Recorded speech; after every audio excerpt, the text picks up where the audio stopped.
मुल्क का सबसे बड़ा इशू है, जो आवाम के सबसे बड़े इशू है, वो महंगाई है, वो बेरोज़गारी है और वो गुर्बत है।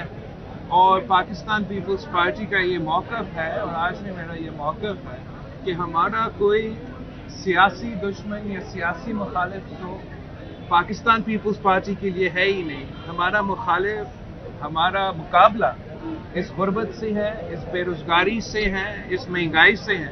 और पाकिस्तान पीपल्स पार्टी वो एक ही जमात है इस मुल्क की सियासत में जिसका तारीफ ये है कि हमने आवाम की खिदमत की है, आवाम को मुआशी मुश्किलात से निकाले हैं, पसमानदा तबकात का ख्याल रखे हैं, बेनज़ीर इनकम सपोर्ट प्रोग्राम से लेके रोज़गार दिलवाने तक पाकिस्तान पीपल्स पार्टी ने हमेशा अपना कारकर्दगी से ये साबित किया है कि पाकिस्तान पीपल्स पार्टी अवाम दोस्त सियासत करती है, अवाम दोस्त हुकूमत करती है।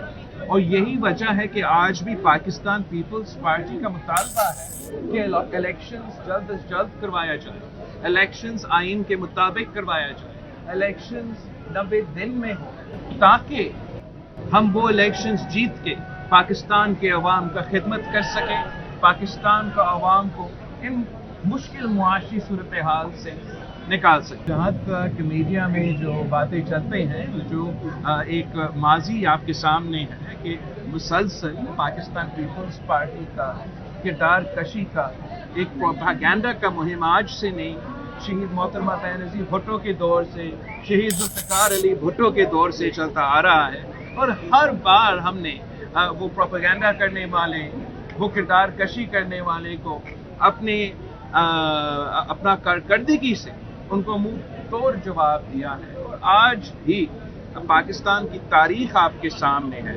सदर ज़रदारी ने इस मुल्क में 30 साल से ज़्यादा सियासत किया है, या हुकूमत में रहा है या जेल में रहा है। आज तक सदर ज़रदारी का इस मुल्क में सियासी कैदियों में से सबसे ज़्यादा उसका वो कैद रहा है। 11.5 साल सदर ज़रदारी ने जेल में गुजारा है सज़ा के बगैर। और आजकल हम सुन रहे हैं कि जिन सियासतदानों को इस तकलीफ से गुजरना पड़ रहा है, उनको बहुत मुश्किलात का सामना वो बहुत मुश्किलात का सामना कर रहे हैं। तो उनको हम पैगाम दिलाना चाह रहे हैं, उनको हम हौसला दिलवाना चाह रहे हैं, उनको हम बताना चाह रहे हैं कि घबराना नहीं। अब जो है वो वक्त है कि आप जैसे सियासतदान जो कभी सियासतदान नहीं रहे, अभी आप सीखे, आपका एक्सपीरियंस हो रहा है, आपका ट्रेनिंग चल रहा है और आपको अब सियासतदान बनाया जा रहा है। और ये मेरा ख्याल है पाकिस्तान के लिए और पाकिस्तान की जमहूरियत के लिए बहुत ज़रूरी था कि जो इस मुल्क में हर बार अपने आप को एक कठपुतली के तौर पे सामने लेकर आते हैं और पाकिस्तान पे मुसल्लत हुए हैं, और जिनका मुसल्लत होने से पाकिस्तान की